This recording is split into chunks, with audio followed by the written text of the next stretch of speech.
아들 결혼식 날 하객석 뒤편에서 쌍둥이 아이들이 뛰어들어왔습니다. 신랑인 제 아들을 향해 달려가는 그 아이들의 얼굴을 보는 순간 저는 숨이 멎었어요.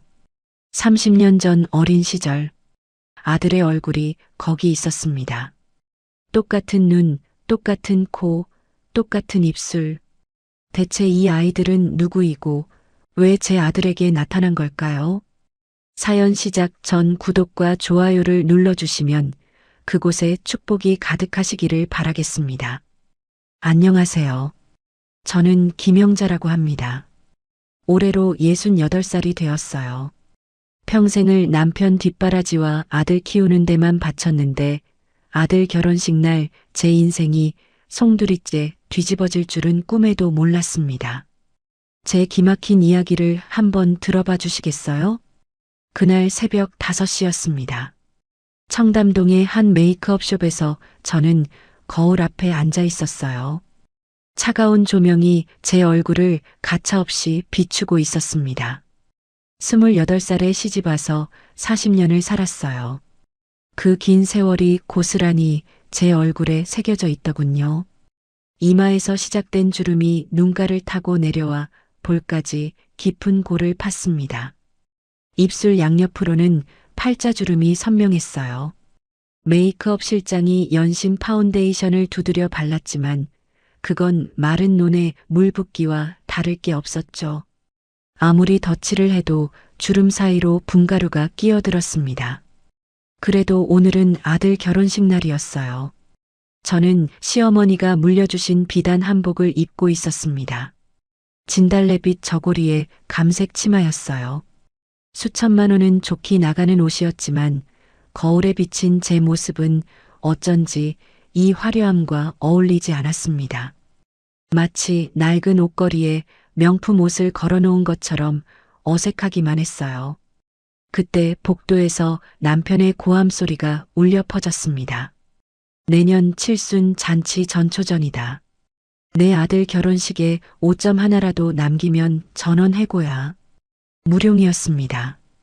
69살이 된 남편은 새벽부터 비서실장에게 전화를 걸어 으름장을 놓고 있었어요. 목소리만 들으면 40살 사내 같았습니다. 실제로 남편은 나이가 믿기지 않을 정도로 건강했어요. 매일 새벽 헬스장에서 2시간씩 운동을 했고 술은 입에도 대지 않았습니다.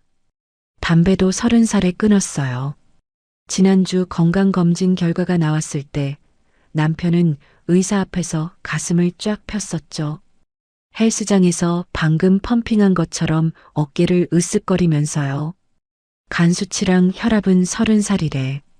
9수라고 누가 그래? 남편은 그 말을 입에 달고 살았습니다. 누구를 만나든 자신의 건강한 몸이 얼마나 자랑스러운지 떠벌리곤 했어요. 저는 그런 남편이 부럽기도 했지만 한편으로는 불안하기도 했습니다. 사람이 너무 자만하면 화를 부른다고 했으니까요.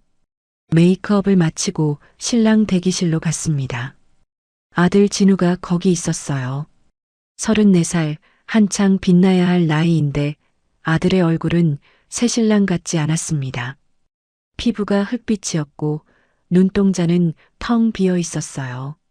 마치 혼이 빠져나간 사람처럼 멍하니 거울만 바라보고 있더군요. 턱시도가 허수아비 옷처럼 축 늘어져 있었습니다. 저는 아들에게 다가가 넥타이를 고쳐 매주었어요. 떨리는 손끝으로 매듭을 만지작거리며 속삭였습니다. 진우야, 미안하다. 못난 어미라서. 아들은 대답이 없었습니다. 그저 눈을 감고 고개만 살짝 끄덕였어요. 저는 그 침묵이 무엇을 의미하는지 알고 있었습니다. 이 결혼이 아들의 의지가 아니라는 것을요. 아들의 어깨가 미세하게 떨리고 있었습니다. 저는 그 떨림을 못 본 척했어요. 볼 용기가 없었거든요. 그때 문이 열리며 예비 며느리가 들어왔습니다. 박세라 30살이었어요. 국회의원 딸이라는 타이틀을 달고 다니는 여자였습니다. 세라는 저에게 눈짓으로만 까닭 인사를 하고는 곧장 메이크업 스태프에게로 걸어갔어요. 하이힐 소리가 날카롭게 바닥을 찍었습니다. 그리고 갑자기 손에 들고 있던 메이크업 브러쉬를 바닥에 내던졌어요. 피부 표현이 이게 뭐야? 모공이 다 보이잖아. 이 돈 받고 이따위로 할 거면 때려치워. 스태프는 고개를 조아리며 연신 죄송하다고 빌었습니다. 허리가 직각으로 꺾일 정도였어요. 저는 그 광경을 지켜보며 속이 뒤틀렸습니다. 저게 내 며느리가 될 여자라니. 하지만 입 밖으로는 아무 말도 나오지 않았어요. 남편 눈치가 보였거든요. 이 결혼은 남편이 사활을 건 프로젝트였으니까요. 세라가 저를 향해 돌아섰습니다. 위아래로 훑어보더니 코웃음을 치는 것이었어요. 입꼬리가 비틀어지며 올라갔습니다. 어머니, 촌스럽게 한복 색깔이 진달래색이 뭐예요? 우리 아빠 손님들 수준 떨어지게. 가슴에 비수가 꽂히는 것 같았습니다. 뺨을 맞은 것처럼 얼굴이 화끈거렸어요. 하지만 저는 웃어야 했습니다. 입술이 실룩거렸지만 애써 미소를 지었어요. 그래, 내가 촌스럽지. 어르신 손님들이 옛날 색깔 좋아하셔서 그랬다. 세라는 대꾸도 없이 휙 돌아서 나갔습니다. 저는 그 등을 바라보며 주먹을 꽉 쥐었어요. 손톱이 손바닥을 파고들었지만 아프지 않았습니다. 마음이 더 아팠으니까요. 호텔 로비에 도착했을 때 저는 숨이 막히는 것 같았습니다. 정재계 거물들이 보낸 화환이 끝도 없이 늘어서 있었어요. 국무총리, 대기업 회장들, 유명 연예인들 이름이 리본에 금박으로 새겨져 휘날렸습니다. 꽃향기가 진동했지만 제 코에는 돈 냄새와 권력의 악취만 느껴졌어요. 이건 결혼식이 아니라 정치 행사 같았습니다. 남편은 신이 나서 하객들에게 일일이 악수를 청했습니다. 어깨를 으쓱거리며 사돈의 권력을 과시하느라 바빴어요. 정작 아들의 행복은 안중에도 없는 것 같았습니다. 저는 그런 남편 옆에 서서 인형처럼 웃고 있어야 했어요. 볼 근육이 뻣뻣하게 굳어갔습니다. 그때였습니다. 호텔 입구 쪽에서 무전기 소음과 함께 소란이 일었어요. 경호 팀장이 급히 뛰어와 남편에게 보고했습니다. 이마에 땀이 송글송글 맺혀 있었어요. 회장님, 낡은 꽃배달 트럭 한 대가 진입로를 막고 있습니다. 경호원들과 실랑이 중인데 남편의 미간에 굵은 주름이 잡혔습니다. 얼굴이 벌겋게 달아오르더니 버럭 소리를 질렀어요. 목에 핏줄이 불끈 솟았습니다. 어떤 거지 같은 놈들이 감히 내 잔칫날에. 경호팀 다 보내서 당장 치워버려. 경호팀장을 비롯한 주요 인력들이 우르르 입구 쪽으로 몰려나갔습니다. 예식장 안은 순식간에 텅 비어버렸어요. 저는 불안한 마음에 창밖을 내다보았습니다. 그리고 심장이 덜컥 내려앉았습니다. 끌려나가는 트럭 짐칸에 글씨가 보였어요. 낡고 빛바랜 글씨였지만 제 눈에는 선명하게 박혔습니다. 수연꽃집. 수연이라니. 6년 전 아들이 죽고 못 살았던 그 아이 이름이었습니다. 고아원 출신이라고, 우리 집안과 어울리지 않는다고 남편이 모진 말로 쫓아낸 그 아이요. 저는 그때 안방 문 뒤에 숨어서 그 모든 광경을 지켜보기만 했었어요. 수연이가 울면서 나가는 것을, 아들이 무너지는 것을 저는 그저 지켜보기만 했었습니다. 다리에 힘이 풀렸습니다. 저는 기둥에 손을 짚고 간신히 몸을 지탱했어요. 손바닥에 식은 땀이 흥건했습니다. 설마 그 아이가 이 결혼식에 나타난 걸까요? 아니, 그럴 리가 없었습니다. 같은 이름의 다른 꽃집일 거라고 저는 스스로를 다독였어요. 하지만 가슴 한구석이 싸늘하게 얼어붙었습니다.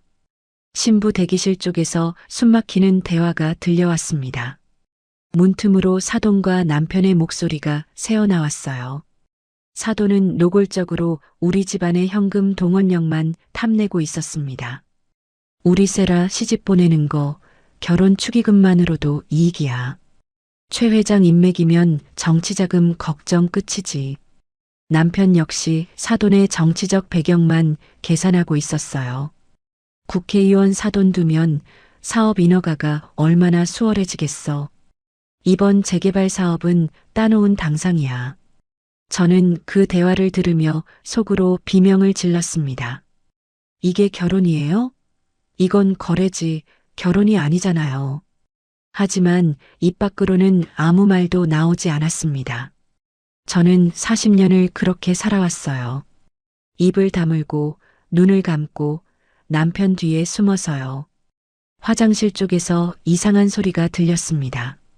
살금살금 다가가 문틈으로 들여다보았더니 진우가 변기를 부여잡고 헛구역질을 하고 있었어요. 얼굴이 새하얗게 질려 있었습니다. 등이 경련하듯 들썩거렸어요. 주머니에서 위장약을 꺼내 털어넣는 모습이 보였습니다. 손이 심하게 떨려서 알약 몇 개가 바닥으로 떨어졌어요. 저는 알고 있었습니다. 아들이 요즘 얼마나 힘들었는지를요. 매일 밤 아버지가 시키는 접대 술자리에 끌려다니며 폭탄주를 돌렸어요. 계약을 따오라는 아버지의 압박에 아들의 몸과 마음은 망가져가고 있었습니다. 위장은 헐었고 간은 부어올랐어요. 하지만 저는 그것도 막지 못했습니다. 늘 그랬듯이 그저 지켜보기만 했어요. 문틈 너머로요. 결혼식이 시작되기 10분 전이었습니다. 사회자의 안내 멘트와 함께 웅장한 오케스트라 연주가 시작되었어요. 바흐의 결혼 칸타타가 예식장을 가득 채웠습니다. 하객들이 자리에 앉기 시작했고 카메라 플래시가 여기저기서 터지기 시작했어요. 저는 혼주석에 앉았습니다. 손이 떨렸어요. 다리도 떨렸습니다. 핸드백을 꽉 움켜쥐었지만 떨림은 멈추지 않았어요. 제발 이 쇼윈도 같은 결혼식이 무사히 끝나기만을 빌었습니다. 아니, 솔직히 말하면 다른 기도를 올리고 있었어요. 차라리 천재지변이라도 일어나서 아들이 도망칠 수 있기를, 누군가 이 결혼식을 멈춰주기를, 어디선가 구원의 손길이 내밀어지기를. 저는 떨리는 손으로 핸드백을 꽉 움켜쥐며 모순된 기도를 올렸습니다. 어머니로서 아들의 행복을 빌어야 하는데 저는 이 결혼이 깨지기를 바라고 있었어요. 그리고 그 기도가 얼마나 끔찍한 방식으로 이루어질지 저는 아직 알지 못했습니다. 오케스트라의 연주가 점점 고조되었습니다. 조명이 서서히 어두워지더니 버질로드 위로 핀 조명이 비추기 시작했어요. 하객들의 시선이 일제히 입구 쪽으로 향했습니다. 저는 가슴에 손을 얹었어요. 심장이 미친 듯이 뛰고 있었습니다. 무언가 일어날 것 같은 예감이 들었습니다. 아까 그 트럭, 수연꽃집이라는 글씨가 자꾸 눈앞에 아른거렸어요. 하지만 저는 고개를 저었습니다. 아니야, 괜한 걱정이야. 그냥 우연의 일치일 거야. 저는 스스로를 다독이며 눈을 감았습니다. 그리고 다시 한번 기도했어요. 제발 아무 일도 일어나지 않기를. 하지만 세상은 제 기도대로 움직여주지 않았습니다. 양가 어머니 화촉점화 시간이 되었습니다. 저는 떨리는 다리를 억지로 움직여 단상 앞으로 걸어갔어요. 하이힐 굽이 카펫에 걸려 휘청거릴 뻔했습니다. 사돈 어른이 제 옆에 섰어요. 그 여자는 저를 하녀보듯 싸늘한 눈빛으로 위아래를 훑어보았습니다. 입꼬리가 미세하게 비틀어져 있었어요. 진달래색 한복이 그렇게 마음에 안 들었나 봅니다. 저는 그 경멸 어린 시선을 견디며 촛불에 손을 뻗었어요.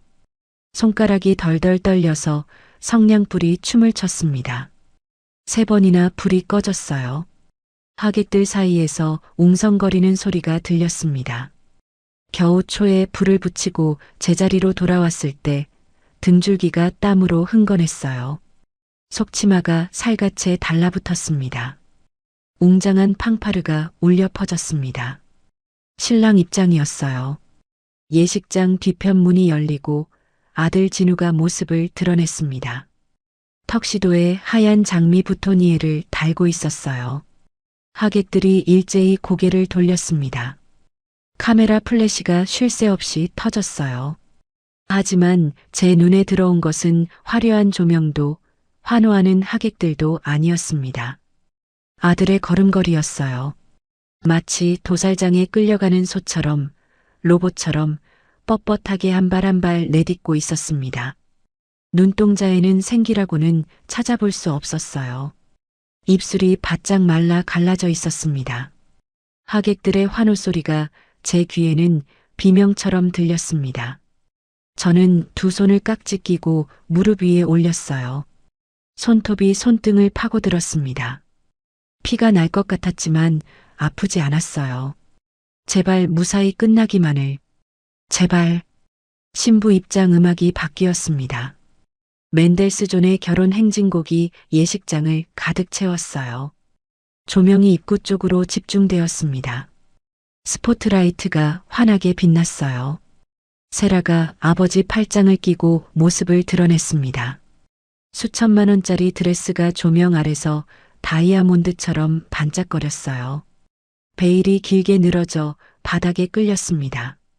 세라는 도도하게 턱을 치켜들고 버질로드 위를 걸어왔어요. 마치 자신이 이 세상의 주인인 것처럼요. 하객들이 탄성을 질렀습니다. 바로 그 순간이었습니다. 예식장 뒤편 문이 쾅 하고 열렸어요. 엄청난 소리에 하객들이 일제히 고개를 돌렸습니다. 경호원들이 다 빠져나간 틈을 타서 누군가 들어온 것이었어요.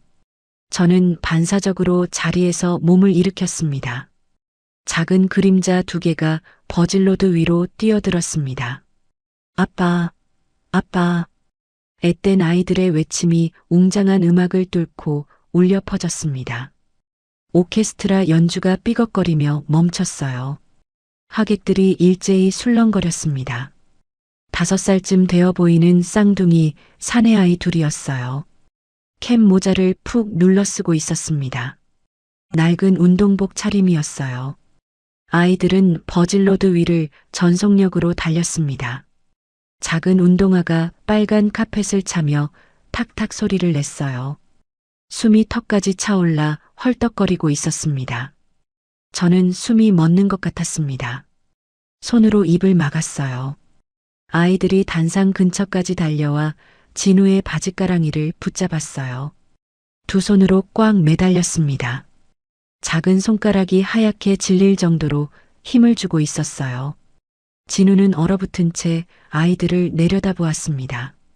얼굴이 백지장처럼 하얘졌어요. 입술이 파르르 떨렸습니다. 아빠, 우리 엄마 좀 도와줘요. 엄마가 밖에서 못 들어와요. 아저씨들이 엄마를 끌고 갔어요. 엄마가 많이 아파요.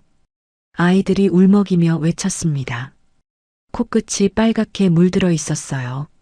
눈가에 눈물이 그렁그렁 맺혀 있었습니다.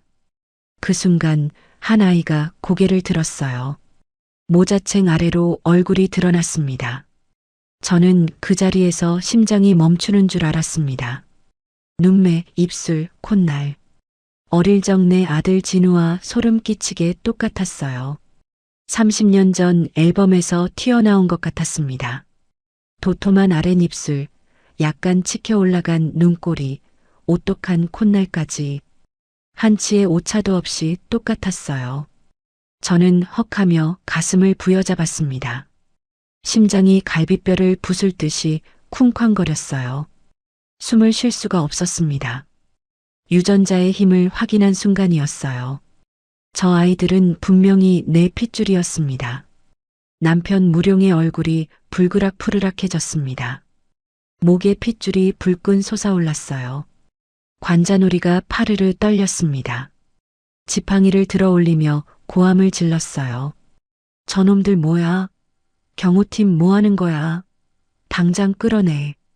하지만 경호원들은 입구에서 트럭 처리하느라 아무도 없었어요. 남편의 고함만 텅 빈 예식장에 메아리 쳤습니다. 하객들은 얼어붙은 채 구경만 하고 있었어요.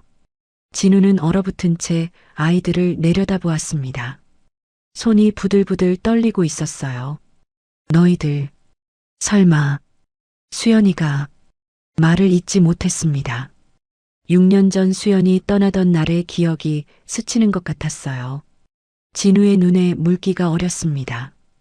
그때 신부 세라가 드레스 자락을 걷어차며 성큼성큼 다가왔습니다. 하이힐이 카펫을 쿵쿵 찍었어요. 얼굴이 분노로 일그러져 있었습니다. 눈에서 불이 났어요. 곱게 화장한 얼굴이 흉측하게 변했습니다. 도끼 어린 목소리가 터져 나왔어요. 이 거지 같은 것들은 어디서 굴러먹던 거야? 내 결혼식 망치려고 작정했어? 세라가 아이들을 향해 손을 뻗었습니다. 매니큐어 바른 손톱이 날카롭게 빛났어요. 저는 안 돼. 라고 외치려 했지만 목소리가 나오지 않았습니다. 입만 벙긋거렸어요. 몸이 돌처럼 굳어버렸습니다. 세라가 아이들을 거칠게 밀쳤습니다. 그 힘에 밀려 둘째 아이가 중심을 잃었어요. 작은 몸이 휘청거리더니 옆에 있던 화환 받침대 모서리에 머리를 쿵 찌으며 쓰러졌습니다. 둔탁한 소리가 났어요. 아! 비명소리가 터져 나왔습니다. 아이의 모자가 벗겨졌어요. 드러난 얼굴을 본 순간 저는 두 눈을 의심했습니다. 아이의 얼굴이 샛노랬어요. 조명 탓이 아니었습니다. 피부 전체가 레몬색으로 물들어 있었어요. 눈 흰자위까지 누렇게 변해 있었습니다. 심각한 황달이었어요. 명백한 병색이었습니다. 간이 제 기능을 못하고 있다는 증거였어요. 어떻게 이 지경이 될 때까지 아무도 몰랐을까요? 그리고 아이의 코에서 검붉은 피가 터져 나왔습니다. 단순한 코피가 아니었어요.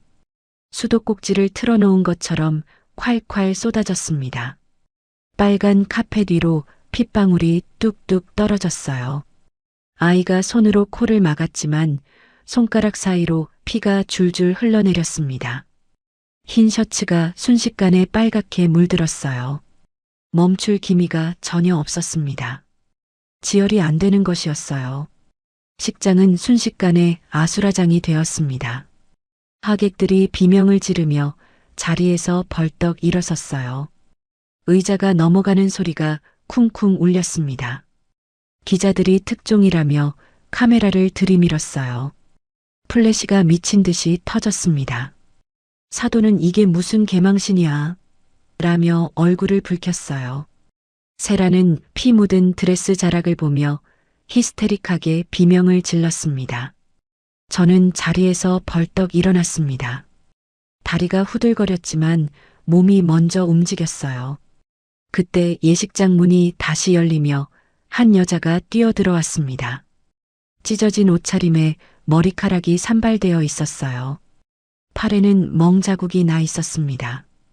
경호원들에게 끌려나갔다가 다시 뚫고 들어온 것이 분명했어요. 수연이었습니다. 6년 만에 보는 얼굴이었어요. 34살이 되었지만 그 눈빛만은 그대로였습니다. 절박함과 모성이 뒤섞인 눈빛이요. 수연은 피범벅이 된 아이에게 달려가 안아들었어요. 강산아, 정신 차려. 피가 안 멈춰. 강산아. 수연의 비명이 예식장을 찢었습니다. 아이를 안은 채 바닥에 주저앉아 오열했어요. 눈물과 아이의 피가 뒤섞여 흘러내렸습니다. 하얀 블라우스가 핏빛으로 물들었어요. 강산. 그게 아이의 이름이었어요. 강호와 강산. 쌍둥이 손자들의 이름이었습니다. 남편이 비틀거리며 뒷목을 잡았어요. 얼굴이 시뻘겋게 달아올랐습니다. 지팡이로 바닥을 짚으며 쓰러질 듯 휘청거렸어요. 저는 그 순간 선택을 해야 했습니다. 40년 동안 저는 늘 남편을 먼저 챙겼어요. 남편이 쓰러지면 달려가 부축했고 남편이 화를 내면 고개를 숙였습니다. 그게 제 삶이었어요. 하지만 이번은 달랐습니다. 저는 남편을 밀치고 피 흘리는 손자에게로 뛰어갔어요.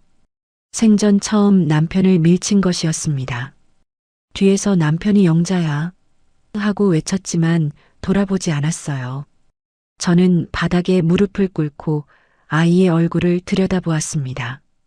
샛노란 피부, 멈추지 않는 코피, 흐릿해져가는 눈동자. 아이가 점점 축 늘어지고 있었어요. 입술이 파랗게 변하고 있었습니다. 다들 뭐해? 119 불러.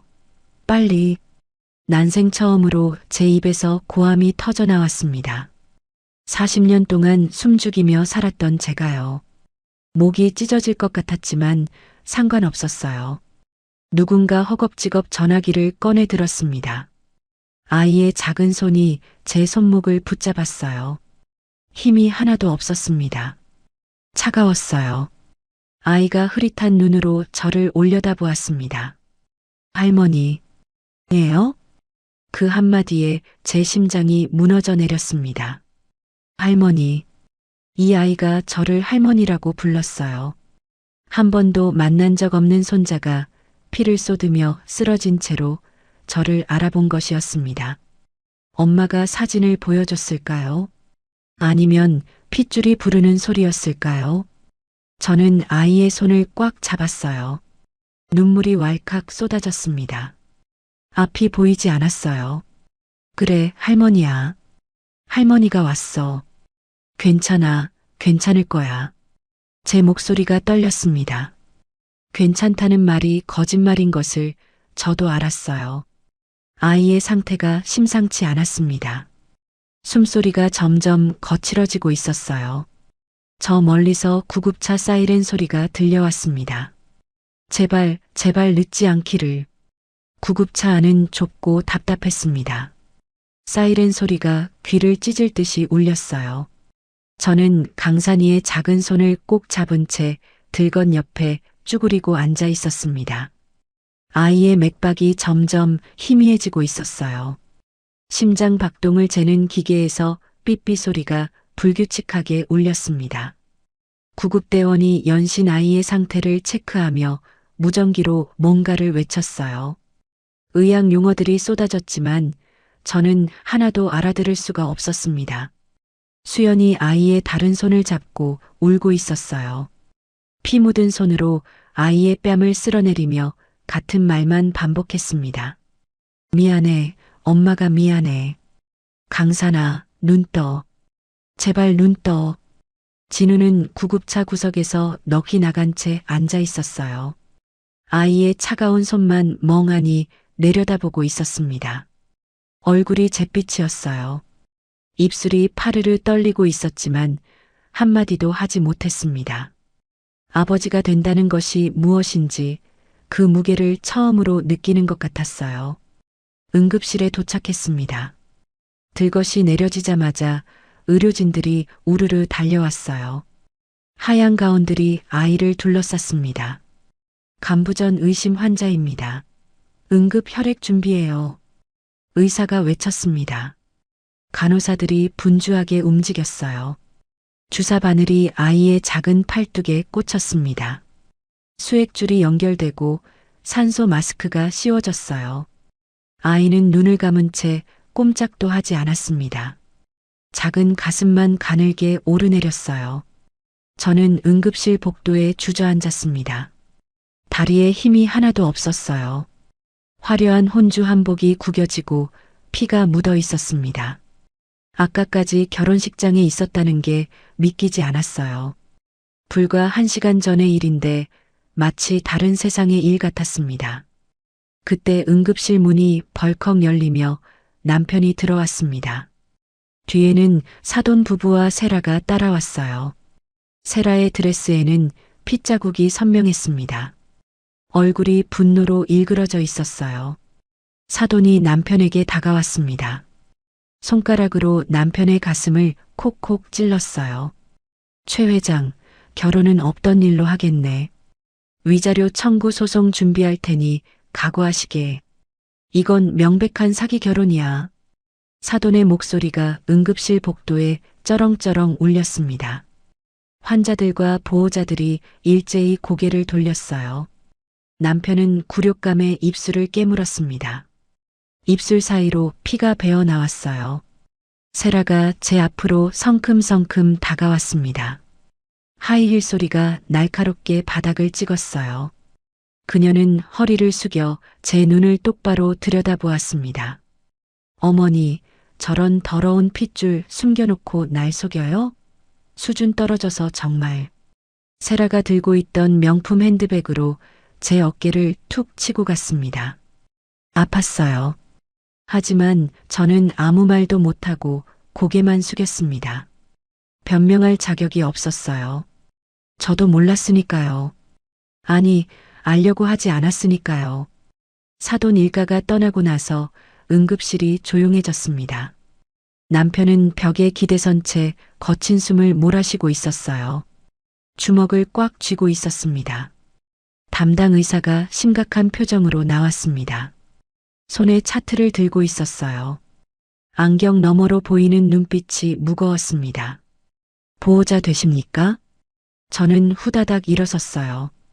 다리가 휘청거렸습니다. 급성 간부전입니다. 알 수 없는 원인으로 간세포가 급격히 파괴되어 기능을 거의 상실했습니다. 의사의 말 한마디 한마디가 망치로 머리를 내려치는 것 같았어요. 이미 간성혼수 초기 단계입니다. 의식이 혼미해지고 있고 혈액 응고 기능도 떨어져서 지혈이 안 되는 겁니다. 그럼 어떻게 해야 하나요? 제 목소리가 떨렸습니다. 의사가 잠시 침묵했어요. 그 짧은 침묵이 영원처럼 느껴졌습니다. 72시간 내에 간 이식을 하지 않으면 사망할 확률이 90%입니다. 72시간, 3일, 고작 3일이었습니다. 제 다리가 풀렸어요. 그 자리에 털썩 주저앉았습니다. 수연이 벽을 짚으며 비명을 삼켰어요. 진우는 두 손으로 얼굴을 감싸 쥐었습니다. 남편이 수연에게 성큼성큼 다가갔습니다.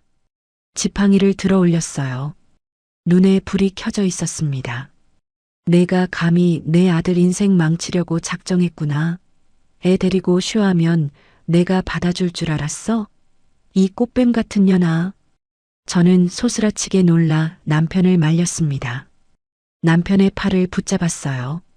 여보, 지금 그게 중요한 게 아니잖아요. 남편이 제 손을 뿌리쳤습니다. 손목이 욱신거렸어요. 하지만 저는 물러서지 않았습니다. 수연이 병원 바닥에 무릎을 꿇었어요. 이마가 차가운 타일 바닥에 닿을 정도로 깊이 엎드렸습니다. 회장님, 저 때리셔도 좋고 욕하셔도 좋습니다. 제발 강산이만 살려주세요. 살려만 주시면 아이들 데리고 당장 증발하겠습니다. 다시는 안 나타날게요. 수연의 어깨가 들썩였습니다. 흐느끼는 소리가 복도에 메아리 쳤어요. 저는 수연을 일으켜 세웠습니다. 손이 떨렸어요. 수연의 눈을 똑바로 바라보며 물었습니다. 내 손주 맞니? 진짜 내 핏줄 맞아? 수연이 품에서 꼬깃꼬깃한 종이를 꺼냈습니다. 유전자 검사 결과지였어요. 접힌 자국이 여러 개나 있었습니다. 수없이 펼쳤다 접었다 한 흔적이었어요. 저는 떨리는 손으로 그 종이를 받아들었습니다. 99.9% 친자 일치. 글자가 눈앞에서 흐릿해졌어요. 눈물이 왈칵 쏟아졌습니다. 진우가 벽을 주먹으로 쳤습니다. 쿵 하는 둔탁한 소리가 울렸어요. 손등이 까져서 피가 났지만 아랑곳하지 않았습니다. 왜 말 안 했어? 6년 동안 왜 연락 안 했어? 내가 그렇게 못 믿어왔어? 진우의 목소리가 갈라졌습니다. 울음인지 분노인지 알 수 없었어요. 수연이 고개를 들었습니다. 눈물 범벅이 된 얼굴로 입을 열었어요. 6년 전에 왔었어요. 임신 사실을 알리려고요. 저는 숨이 멎는 것 같았습니다. 그때 회장님이 저를 꽃뱀이라고 하셨어요. 돈 뜯어내려고 임신했다고요. 고아원 출신 주제에 어디를 넘보냐고 수연의 목소리가 떨렸습니다. 쥐도 새도 모르게 묻어버릴 수 있다고 하셨어요. 저는 무서웠어요. 저는 그 순간 6년 전의 기억이 스쳤습니다. 그날 저는 안방 문 뒤에 숨어 있었어요. 남편이 수연에게 고함을 지르는 소리를 다 들었습니다. 뛰쳐나가서 말려야 했어요. 하지만 저는 그러지 못했습니다. 남편이 무서웠거든요. 저도 수연처럼 겁쟁이였어요. 가슴이 찢어지는 것 같았습니다. 죄책감이 파도처럼 밀려왔어요. 저 때문이었습니다. 제가 그때 나섰더라면 수연이 쫓겨나지 않았을 거예요. 손자들이 이렇게 아프지 않았을 거예요. 미안하다. 제 입에서 신음 같은 소리가 새어나왔습니다. 그때 작은 손이 제 치맛자락을 잡아당겼어요. 고개를 돌리니 첫째 강호가 서 있었습니다. 언제 왔는지 모르게 옆에 와 있었어요. 아이의 눈이 빨갛게 충혈되어 있었습니다. 볼에 눈물 자국이 말라붙어 있었어요. 할머니, 내 동생 죽어요? 내가 형아니까 내가 대신 아프면 안 돼요? 5살짜리 아이의 말이 제 가슴을 후벼 팠습니다. 저는 아이를 끌어안았어요. 작은 몸이 떨리고 있었습니다. 아이의 등을 토닥이며 말했습니다. 아니야, 안 죽어. 할머니가 꼭 살릴 거야. 그 말이 제 입에서 나왔습니다. 어떻게 살릴지도 모르면서요. 하지만 그 순간 저는 다짐했어요. 무슨 수를 써서라도 이 아이를 살리겠다고요. 남편이 강호의 얼굴을 물끄러미 바라보았습니다. 아이의 눈매와 입술이 어릴 적 진우와 똑같았어요. 핏줄에 당기는 힘은 어쩔 수 없었습니다. 남편의 눈빛이 흔들렸어요. 하지만 이내 고개를 돌렸습니다. 내 핏줄일 리 없어. 유전자 검사 조작이야. 남편이 중얼거렸습니다. 하지만 목소리에 힘이 없었어요. 자기도 믿지 않는 말을 하고 있다는 걸 아는 것 같았습니다. 병원 원무과 직원이 다가왔습니다. 손에 서류 뭉치를 들고 있었어요. 보호자분, 입원 수속과 보증금 결제 부탁드립니다. 중환자실 이용료와 수술 대기 비용 포함해서 우선 5천만 원 예치해 주셔야 합니다. 수연의 얼굴이 새하얘졌습니다. 입술이 파르르 떨렸어요. 통장 잔고가 바닥났다는 걸 저는 그 표정만 보고도 알 수 있었습니다. 저는 핸드백에서 카드를 꺼냈습니다. 남편 몰래 모아둔 비상금 카드였어요. 40년 동안 푼푼히 모은 돈이었습니다. 여기요. 이걸로 결제해 주세요. 수연이 화들짝 놀라 제 손을 붙잡았어요. 어머니, 이건 돈 걱정은 하지 마라. 지금은 애 살리는 게 먼저야. 제 목소리가 단호했습니다. 40년 만에 처음으로 제 의지대로 결정을 내린 것 같았어요. 밤이 깊어갔습니다. 오늘 밤이 고비라는 말에 우리 가족은 중환자실 유리창 앞을 떠나지 못했어요. 화려했던 혼주 한복이 구겨지고 피가 묻은 채였습니다. 저는 차가운 복도 바닥에 앉아 유리창 너머를 바라보았어요.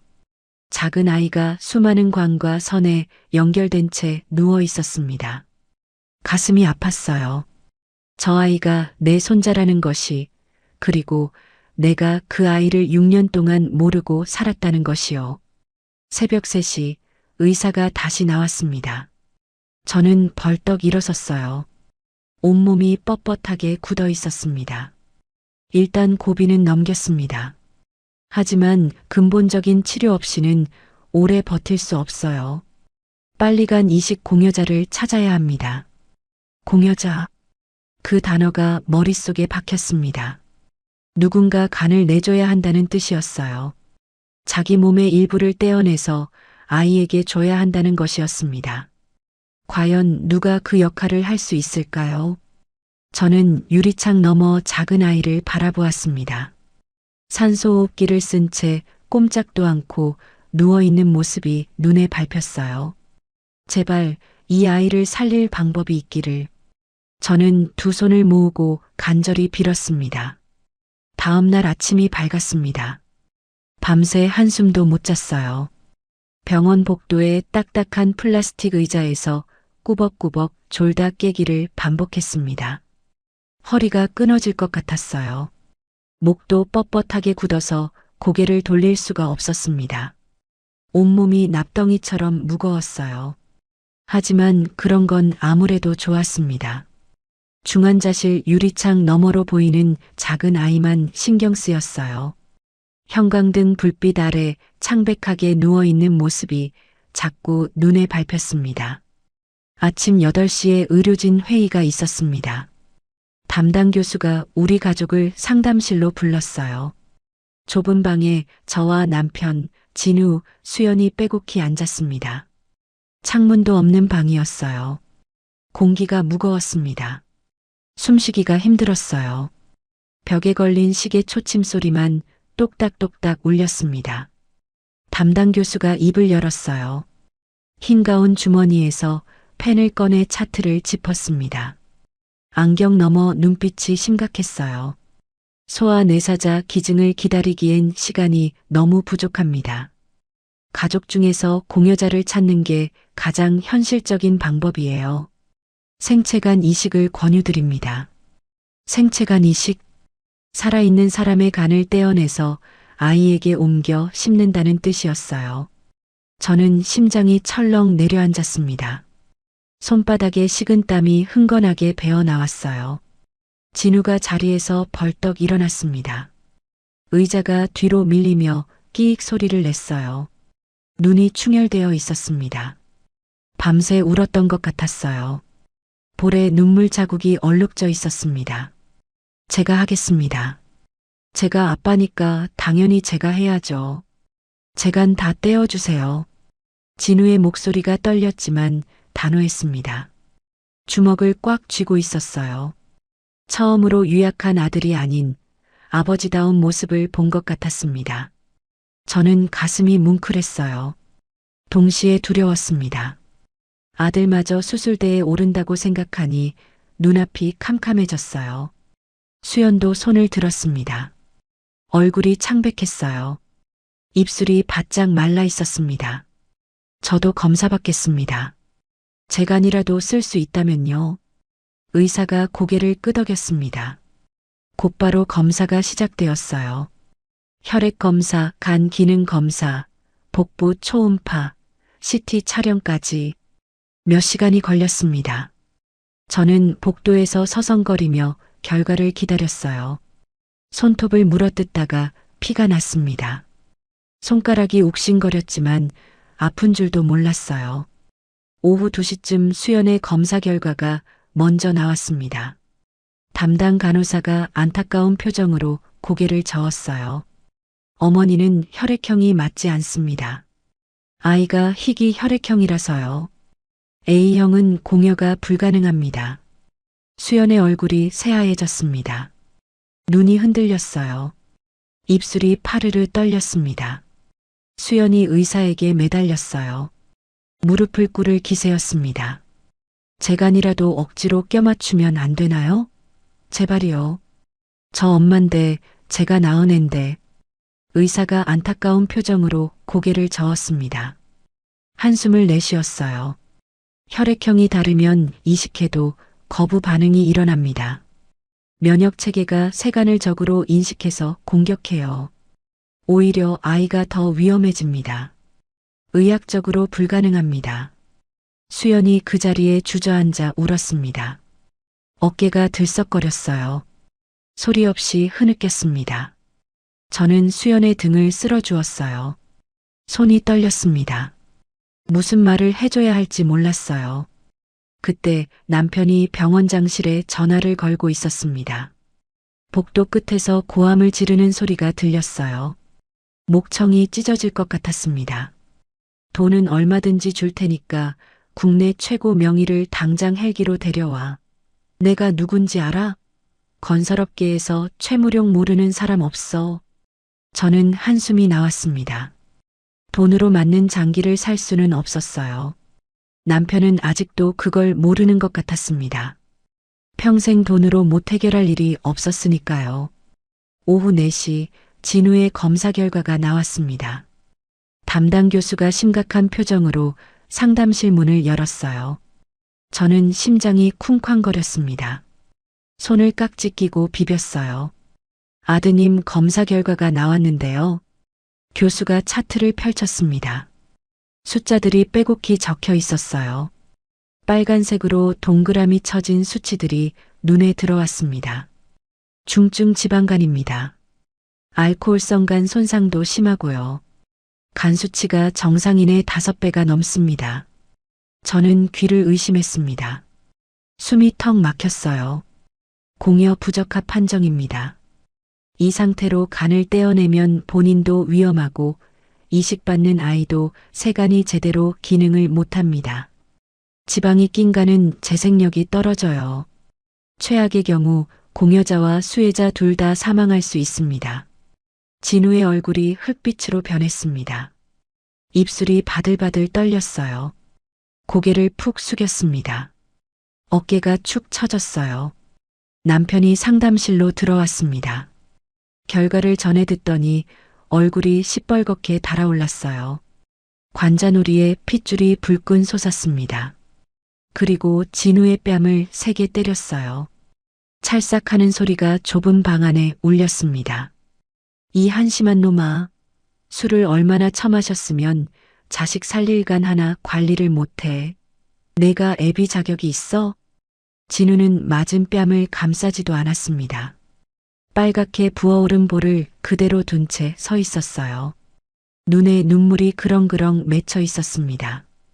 그러더니 갑자기 아버지에게 대들었어요. 목에 힘줄이 섰습니다. 아버지가 매일 밤 접대 나가라고 했잖아요. 계약 따오라고 폭탄주 돌리게 했잖아요. 술 안 마시면 무능하다고 욕했잖아요. 진우의 목소리가 복도까지 쩌렁쩌렁 울렸습니다. 지나가던 간호사들이 멈춰서서 쳐다봤어요. 제간 아버지가 망가뜨린 거예요.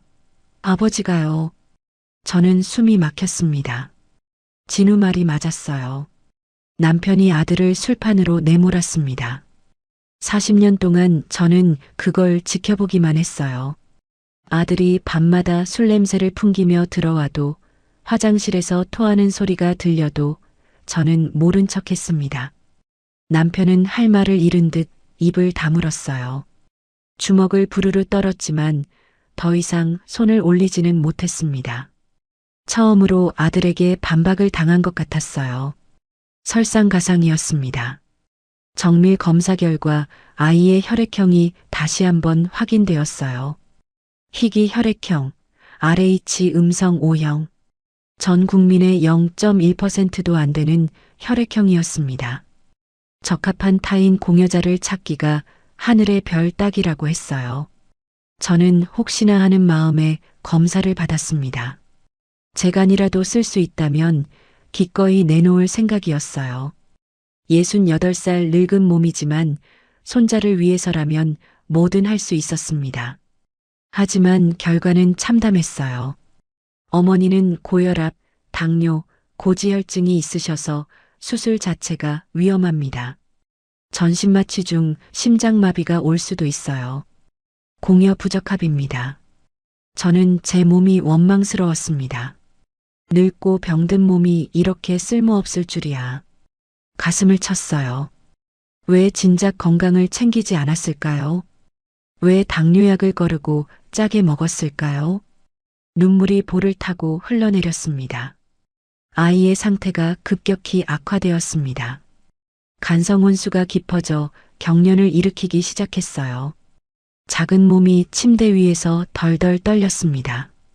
중환자실의 요란한 알람 소리가 복도까지 울렸어요. 삐삐삐 하는 경고음이 쉬지 않고 울렸습니다. 의료진이 분주하게 뛰어다녔어요. 저는 유리창에 손을 짚고 울었습니다. 아무것도 할 수 없었어요. 그때 병원 로비에서 소란이 일었습니다. 세라가 변호사를 대동하고 나타난 것이었어요.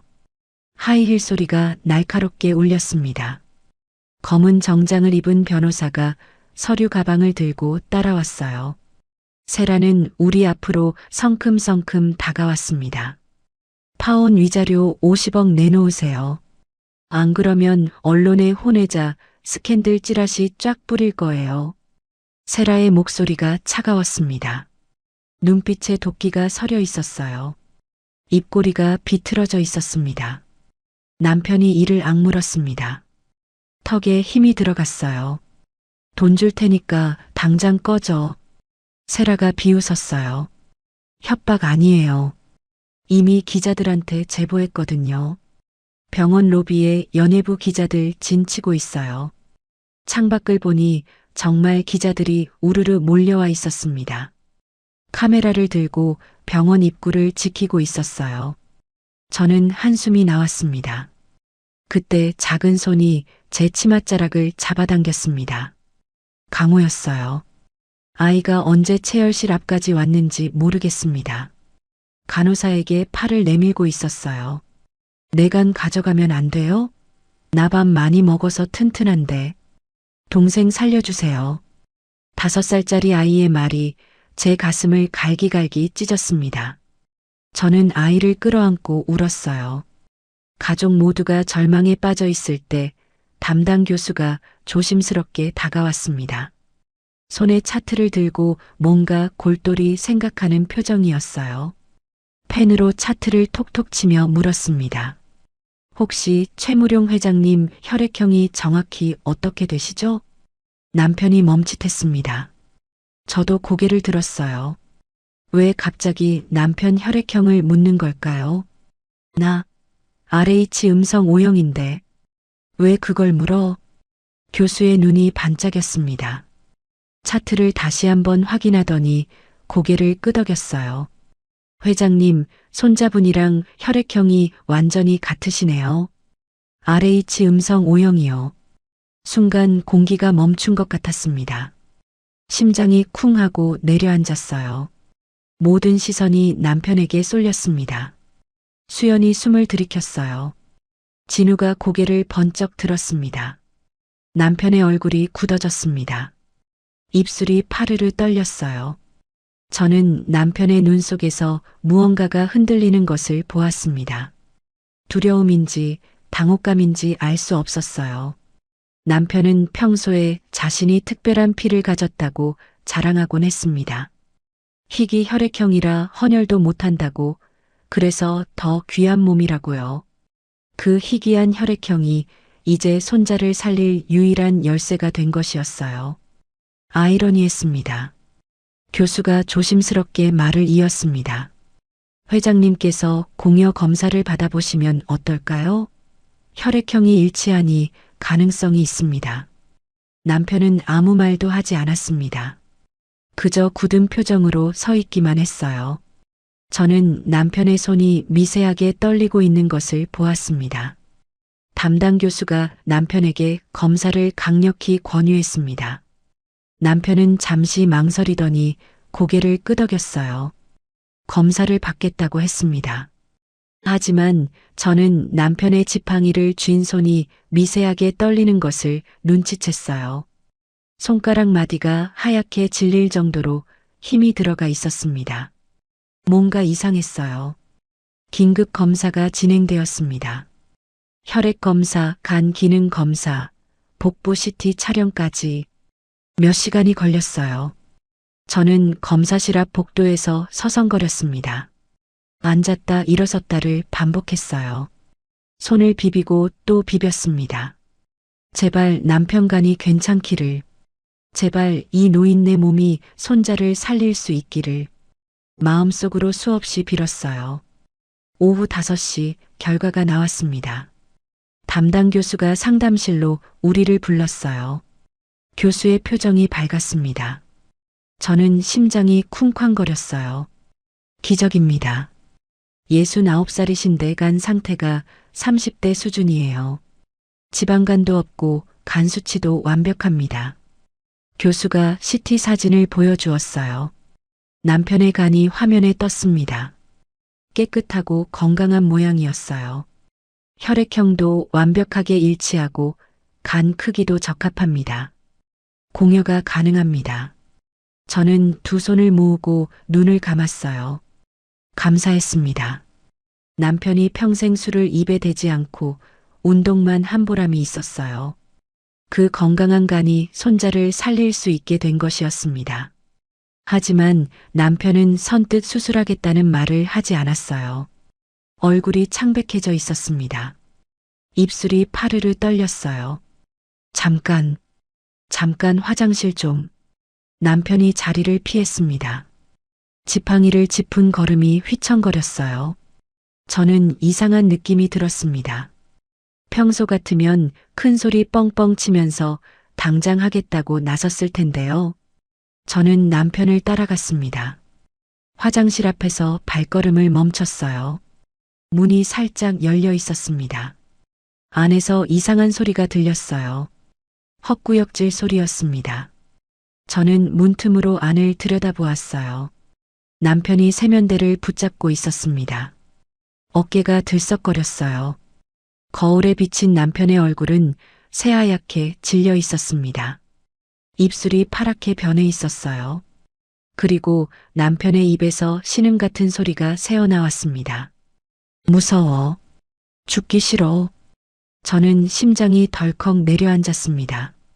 천하의 최무룡이 무섭다고 말하고 있었어요.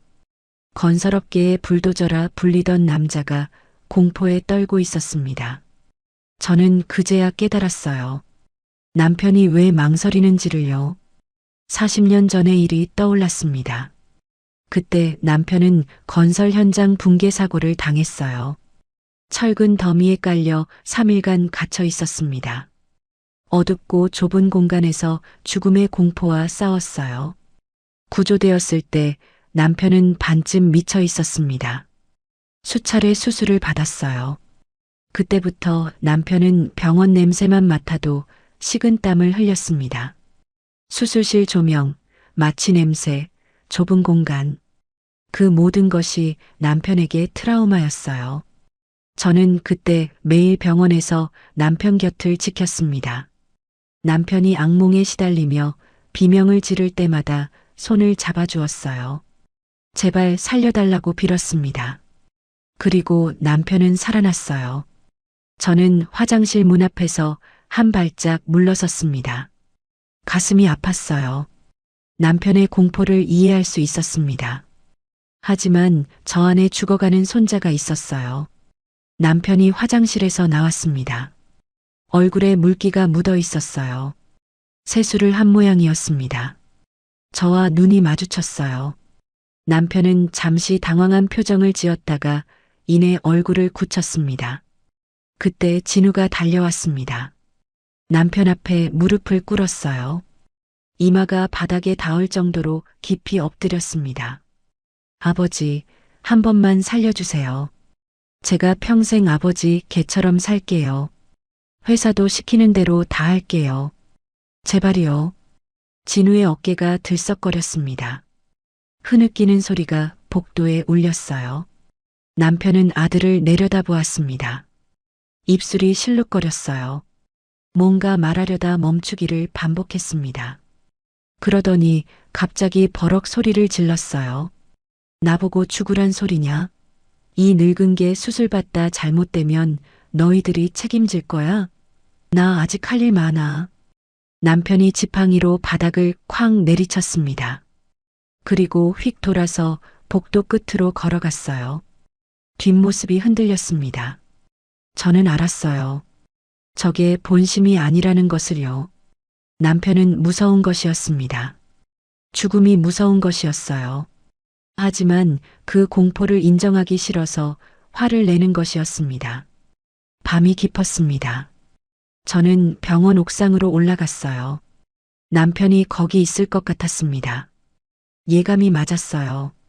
남편이 벤치에 홀로 앉아 있었습니다. 피우지도 못하는 담배를 입에 물고 있었어요.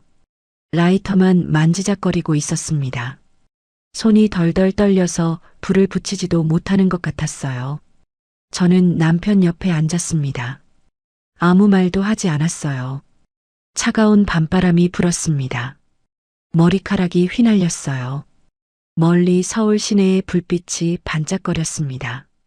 별처럼 빛나고 있었어요. 밤하늘에는 진짜 별도 떠 있었습니다. 40년 전 신혼 때 같이 봤던 그 별들이었어요. 한참을 그렇게 앉아 있었습니다. 서로 아무 말도 하지 않았어요. 바람 소리만 들렸습니다. 남편의 어깨가 미세하게 떨리고 있었어요. 추위 때문인지 공포 때문인지 알 수 없었습니다. 남편이 먼저 입을 열었습니다. 목소리가 갈라졌어요. 평소에 우렁찬 목소리가 아니었습니다. 40년 전, 철근에 깔려 있을 때 말이야. 3일 동안 어둠 속에 있었어. 숨도 못 쉬고 움직이지도 못하고 위에서 콘크리트 가루가 계속 떨어졌어. 죽는 줄 알았어. 저는 가만히 들었습니다. 손을 뻗어 남편의 손등을 살짝 잡았어요. 그때 내가 매일 와서 내 손 잡아줬잖아. 제발 살아달라고 울면서 빌었잖아. 병실에서 밤새 내 곁에 있었잖아. 그래서 버틴 거야. 내가 있어서 버틴 거야. 남편의 눈에 물기가 어렸습니다. 근데 이번엔 내가 다시 그 어둠 속으로 들어가야 해. 수술대 위에 누우면 또 그때 생각이 나. 마취되면 다시는 못 깨어날 것 같아. 남편의 어깨가 떨렸습니다. 천하의 최무룡이 울고 있었어요. 40년 만에 처음 보는 남편의 눈물이었습니다. 내가 지은 죄가 많아서 벌 받는 거다. 수연이 내쫓은 벌, 너 고생시킨 벌, 진우술판에 내몬 벌. 저는 남편의 떨리는 손을 두 손으로 감싸 쥐었습니다. 손이 얼음장처럼 차가웠어요. 당신, 제 목소리가 떨렸습니다. 하지만 또렷하게 말했어요. 죽는 게 무서운 거 알아요. 하지만 저 아이 죽으면 당신 평생 그 죄책감 때문에 살아서도 지옥일 거예요.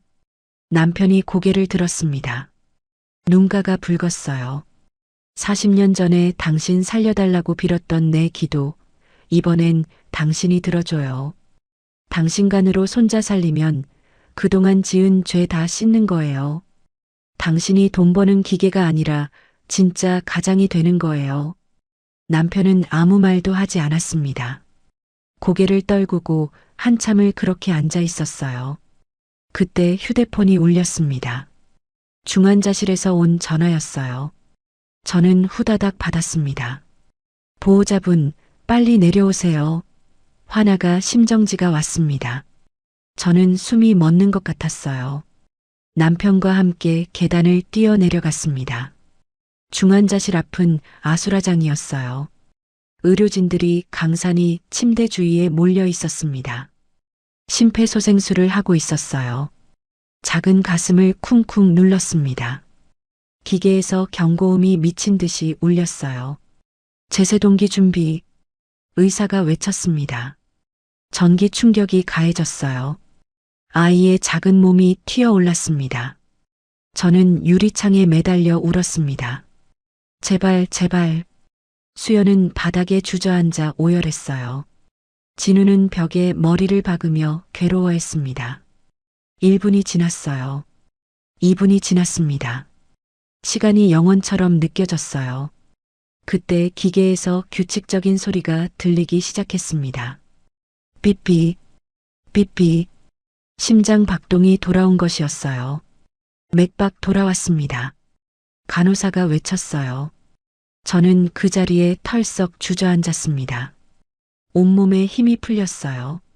남편이 유리창 너머를 바라보았습니다. 산소호흡기에 의지한 작은 아이. 가슴에 붙은 전극 패치. 수많은 관과 선에 연결된 작은 몸. 남편의 눈에서 눈물이 흘러내렸어요. 그러더니 남편이 지팡이를 바닥에 내던졌습니다. 쨍그랑 소리가 났어요. 남편이 담당 교수에게 성큼성큼 걸어갔습니다. 걸음이 휘청거렸지만 멈추지 않았어요. 내간 떼어가시오. 최대한 빨리. 대신 나 수술하다 죽게 하면 병원 문 닫게 할 거요. 남편의 목소리가 떨렸습니다. 하지만 단호했어요. 턱에 힘이 들어가 있었습니다. 나 아직 살 날 많이 남았소. 손자 크는 거 봐야 하니까. 저놈이 학교 가는 것도 봐야 하고, 운동회도 가야 하고, 남편의 눈에서 눈물이 또르르 흘러내렸습니다. 하지만 닥지 않았어요. 교수가 고개를 끄덕였습니다. 수술 동의서가 준비되었어요. 간호사가 서류를 가져왔습니다. 남편이 펜을 들었어요. 손이 떨려서 글씨가 삐뚤빼뚤했습니다. 획이 흔들렸어요. 하지만 끝까지 사인을 마쳤습니다. 펜을 놓을 때 한숨이 새어나왔어요. 저는 남편의 어깨를 감싸 안았습니다. 눈물이 멈추지 않았어요. 뺨을 타고 흘러내렸습니다. 고마워요, 여보. 정말 고마워요. 남편은 대답 대신 제 손을 꽉 쥐었습니다. 손에 힘이 들어가 있었어요. 뼈가 으스러질 것 같았습니다. 아직도 무섭다는 뜻이었어요. 하지만 결심은 변하지 않을 것 같았습니다. 이 사람이 평생 보여준 적 없는 용기를 내고 있었어요. 저는 그런 남편이 처음으로 자랑스러웠습니다. 수술 동의서에 사인을 했다고 해서 바로 수술이 진행되는 것은 아니었습니다. 69살 고령자의 생체간 이식이라 병원 윤리위원회의 승인이 필요했어요. 저는 그 말을 듣고 가슴이 철렁 내려앉았습니다. 또 다른 장애물이 나타난 것이었어요. 다음 날 오전 윤리위원회 심사가 열렸습니다. 남편은 회의실로 불려 들어갔어요. 저는 복도에서 기다렸습니다. 손을 비비고 또 비볐어요. 30분이 지나도 남편이 나오지 않았습니다. 1시간이 지났어요. 저는 안절부절 못하며 복도를 서성거렸습니다. 문이 열리고 남편이 나왔습니다. 얼굴이 시뻘겋게 달아올라 있었어요. 화가 난 표정이었습니다. 뒤이어 사회복지사가 나왔어요. 곤란한 표정을 짓고 있었습니다. 무슨 일이에요? 제가 물었습니다. 저 사람들이 날 치매 노인 취급해. 남편이 버럭 소리를 질렀어요. 지팡이로 바닥을 쾅 내리쳤습니다. 사회복지사가 조심스럽게 설명했어요. 고령자 생체 이식은 자발적 기증인지 가족의 강요에 의한 것인지 엄격히 심사해야 합니다. 노인 학대로 비칠 수 있거든요. 회장님께서 화를 내시는 바람에 심사가 중단되었습니다. 저는 한숨이 나왔습니다. 남편의 성질머리가 문제였어요. 내 손주 내가 살리겠다는데 국가가 왜 참견이야? 내가 강요당해서 이러는 줄 알아? 남편이 계속 고함을 질렀어요. 저는 남편의 팔을 붙잡았습니다. 여보, 진정해요. 저 사람들도 규정대로 하는 거예요. 화내면 승인 못 받아요. 남편은 입술을 깨물었습니다. 주먹을 부르르 떨었어요. 하지만 더 이상 소리는 지르지 않았습니다. 저는 사회복지사에게 다가갔어요. 허리를 깊이 숙여 인사했습니다. 죄송합니다. 남편이 성격이 급해서요. 부디 다시 한번 심사해 주세요. 우리 손자가 죽어가고 있어요. 사회복지사가 고개를 끄덕였습니다. 내일 다시 면담을 진행하겠습니다. 회장님께서 차분하게 응해주시면 승인이 날 겁니다. 저는 연신 고개를 숙였어요. 감사하다고 몇 번이나 말했습니다. 그때 병원 로비에서 소란이 일었습니다. 기자들이 우르르 몰려들고 있었어요. 카메라 플래시가 터지기 시작했습니다. 세라가 언론에 스캔들 기사를 터뜨린 것이었어요. 재벌가 혼외자 스캔들, 숨겨진 손자에게 간 이식? 기자들이 마이크를 들이밀며 질문을 쏟아냈습니다. 유산 상속 때문에 손자를 인정한 겁니까? 혼외자에게 간을 주는 게 사실입니까? 파혼당한 약혼녀에게 위자료는 얼마나 주셨습니까? 저는 기자들 앞에서 얼어붙었습니다. 무슨 말을 해야 할지 몰랐어요. 플래시 불빛이 눈을 찔렀습니다. 그때 진우가 앞으로 나섰습니다. 기자들 사이를 헤치고 마이크 앞에 섰어요. 어깨를 펴고 턱을 들었습니다. 처음 보는 당당한 모습이었어요. 제 아들입니다. 숨긴 게 아니라 제가 몰랐던 겁니다. 그리고 제 아버지가 손자를 살리기 위해 목숨 건 수술을 하십니다. 진우의 목소리가 또렷했습니다. 떨리지 않았어요. 환자의 안정을 위해 제발 방해하지 마십시오. 더 이상의 취재는 정중히 거절하겠습니다. 진우가 허리를 숙여 인사하고 돌아섰습니다. 기자들이 더 질문을 던졌지만 진우는 대답하지 않았어요. 묵묵히 걸어갔습니다. 저는 그런 아들이 대견했어요. 유약하기만 했던 아들이 이렇게 변할 줄 몰랐습니다. 다음 날 윤리위원회 재심사가 진행되었습니다. 남편은 이번에는 차분하게 응했어요. 자발적 의사임을 분명히 밝혔습니다. 내 손주입니다. 내 피가 흐르는 아이예요. 그 아이를 살리고 싶은 게 할아버지 마음입니다. 누가 강요한 게 아닙니다. 남편의 목소리가 진지했어요. 평소에 으스대는 말투가 아니었습니다. 위원들이 고개를 끄덕였어요. 결국 승인이 났습니다. 저는 안도의 한숨을 내쉬었어요. 남편이 병실에 입원했습니다. 수술 준비가 시작되었어요. 관장을 하고 금식을 했습니다. 혈액 검사를 다시 하고 심전도를 찍었어요.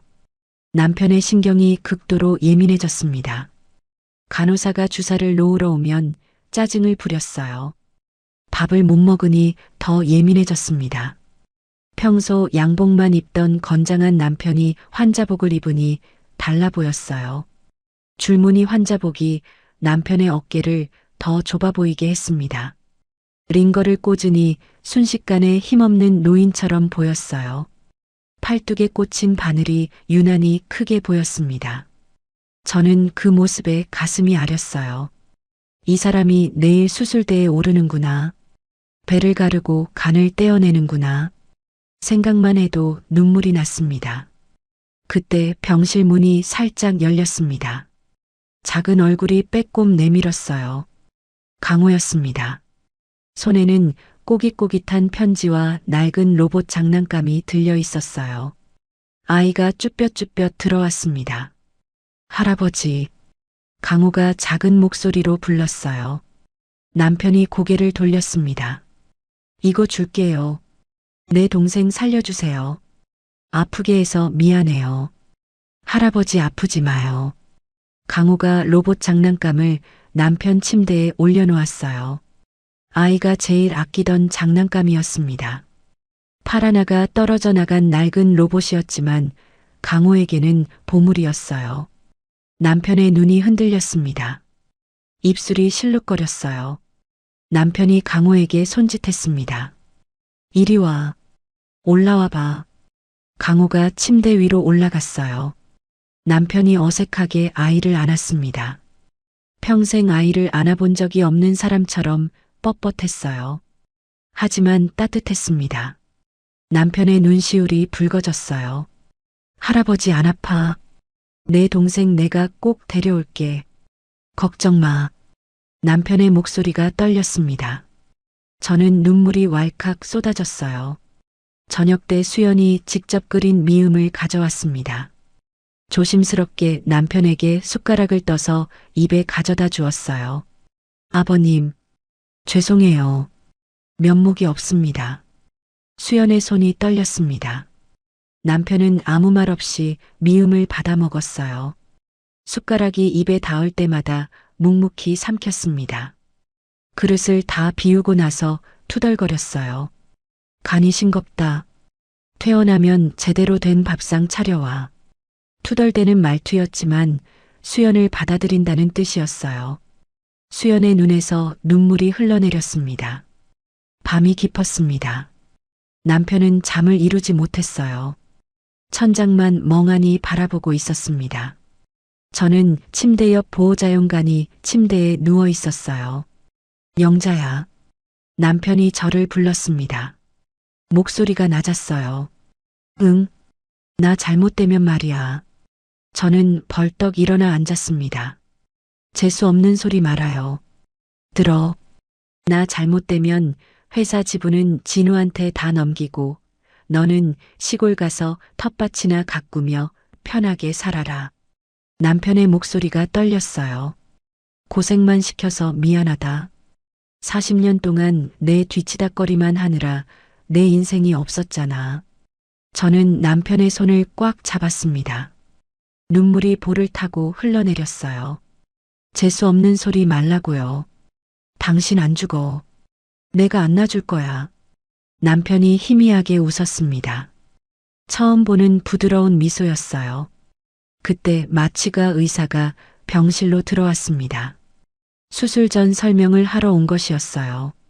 흰 가운을 입고 클립보드를 들고 있었습니다. 의사의 표정이 심각했어요. 회장님, 고령이시라 마취 위험이 있습니다. 폐 기능이 약해서 마취 후 폐렴 합병증이 올 수 있어요.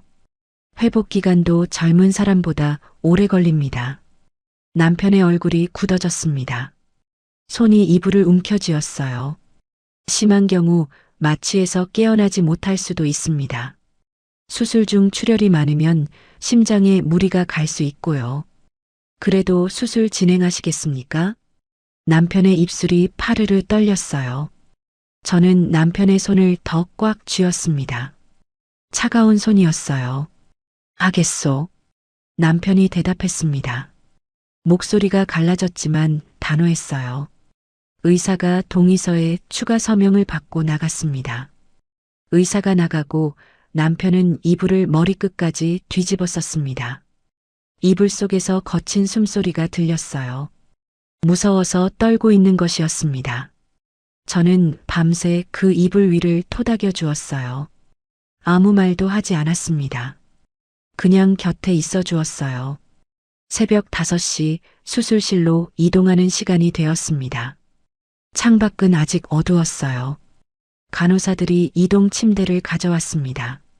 남편이 침대에 옮겨 누웠어요. 복도를 지나 엘리베이터를 탔습니다.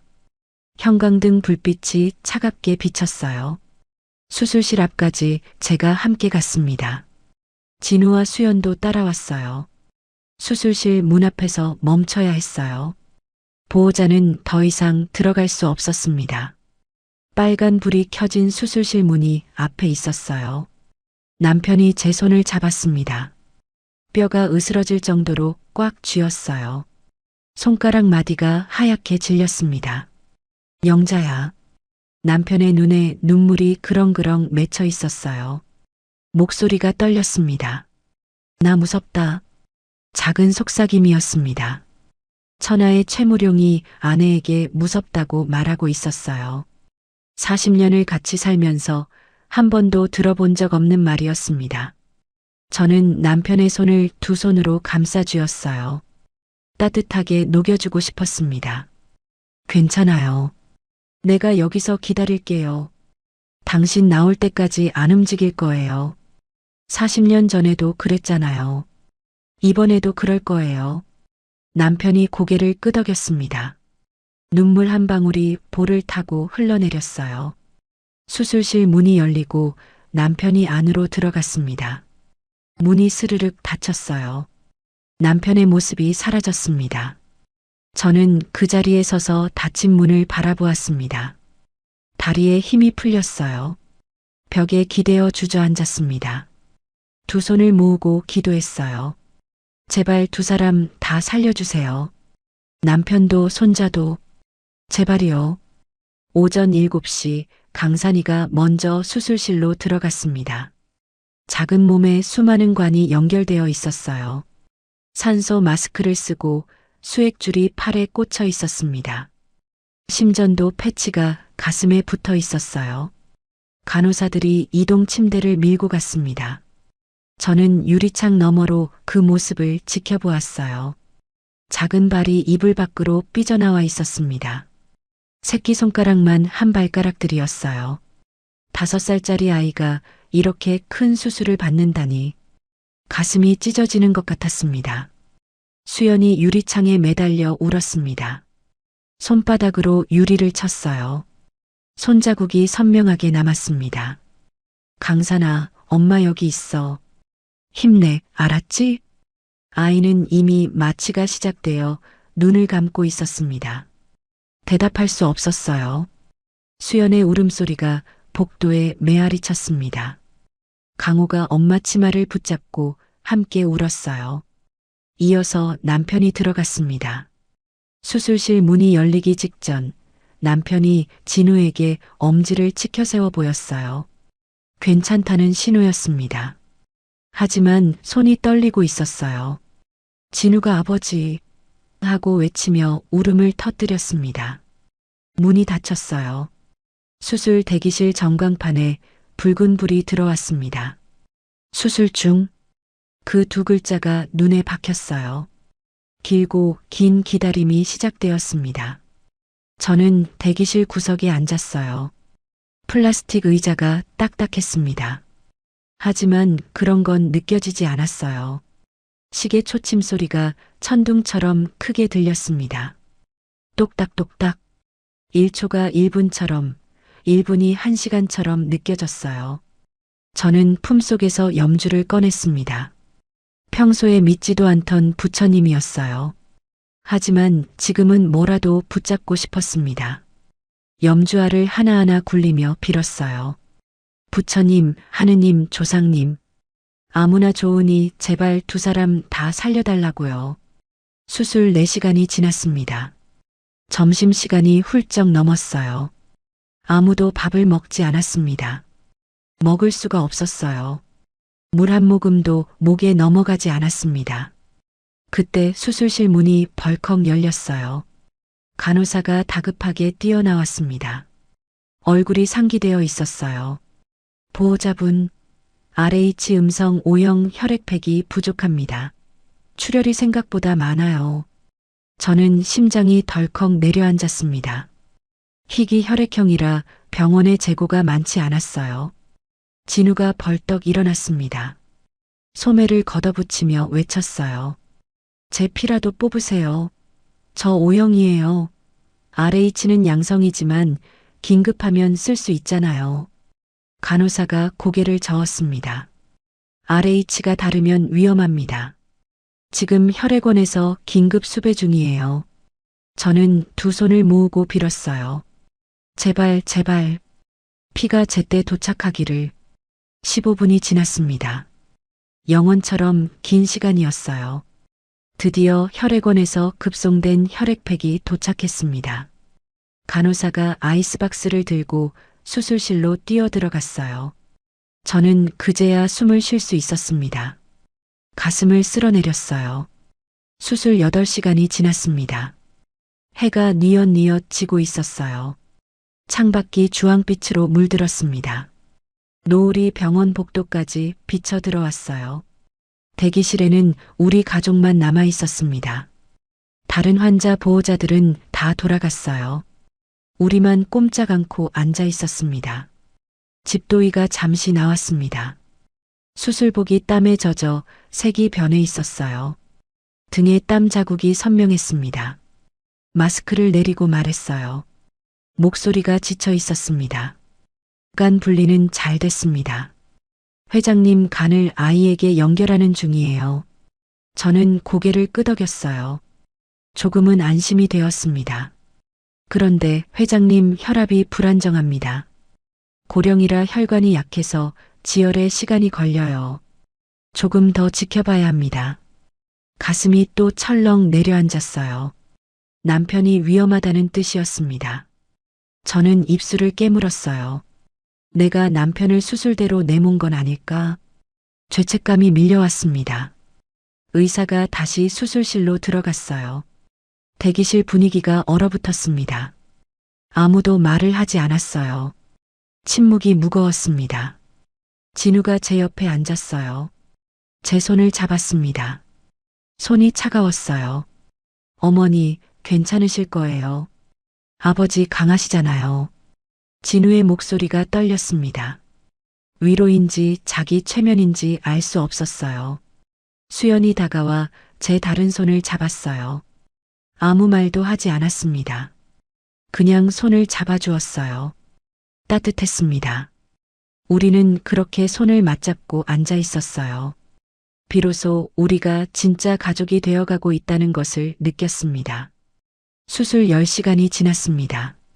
밤 9시가 넘었어요. 대기실 창밖은 깜깜했습니다. 형광등 불빛만 휑하게 비추고 있었어요. 갑자기 수술실 쪽에서 웅성거리는 소리가 들렸습니다. 의료진들이 급박하게 오가는 게 보였어요.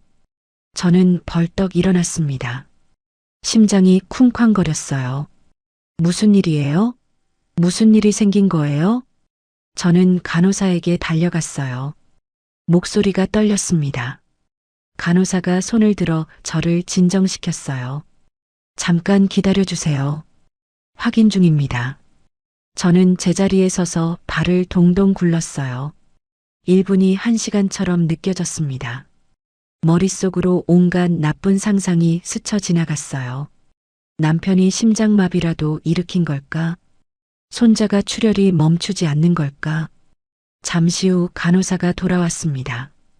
강산 환아 쪽에서 혈관 연결 부위에 문제가 있었어요. 지금 수술팀이 잡고 있습니다. 회장님은 안정적이에요. 저는 그 자리에 주저앉았어요. 다리에 힘이 풀렸습니다. 식은땀이 등을 타고 흘러내렸어요. 저는 핸드백에서 낡은 일기장을 꺼냈습니다. 40년 전 남편이 사고로 병원에 입원했을 때 쓴 일기였어요. 제가 몰래 보관해 온 것이었습니다. 남편 글씨가 삐뚤빼뚤하게 적혀 있었어요. 살아남았다. 가족을 위해 다시 일어서겠다. 영자와 진우를 지키겠다. 저는 그 문장을 읽으며 눈물을 흘렸어요.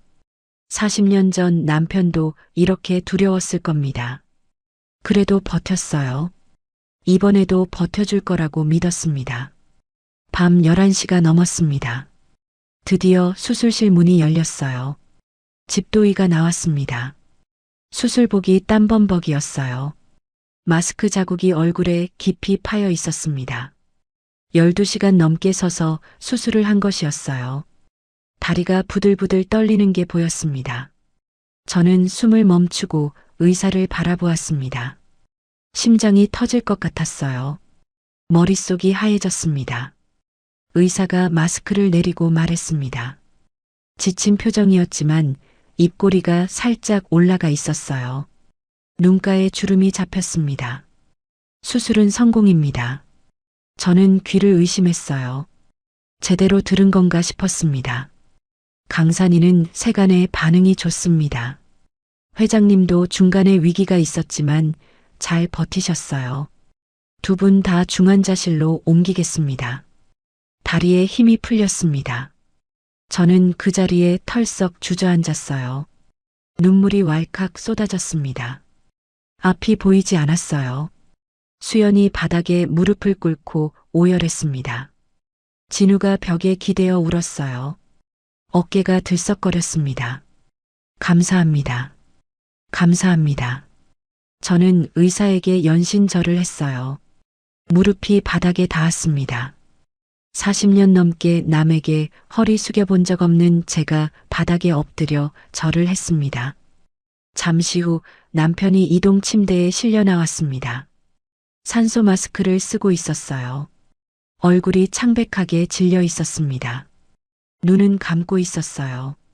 하지만 모니터에 찍힌 심박수가 규칙적으로 뛰고 있었습니다. 삐삐 삐삐 생명의 소리였어요. 저는 이동 침대 옆을 따라 걸었습니다. 남편의 손을 잡았어요. 차가웠지만 맥박이 느껴졌습니다. 살아있었어요. 우리 남편이 살아있었습니다. 고생했어요, 여보. 정말 고생했어요. 저는 남편의 손등에 입술을 대었습니다. 눈물이 남편의 손 위로 떨어졌어요. 이어서 강산이도 나왔습니다. 작은 몸에 붕대가 감겨 있었어요. 하지만 얼굴빛이 달라져 있었습니다. 샛노랗던 황달기가 조금 가신 것 같았어요. 의사가 말한 대로 세간이 반응을 하고 있는 것이었습니다. 수연이 아이의 침대를 따라가며 울었어요. 강산아, 엄마 여기 있어. 이제 다 끝났어.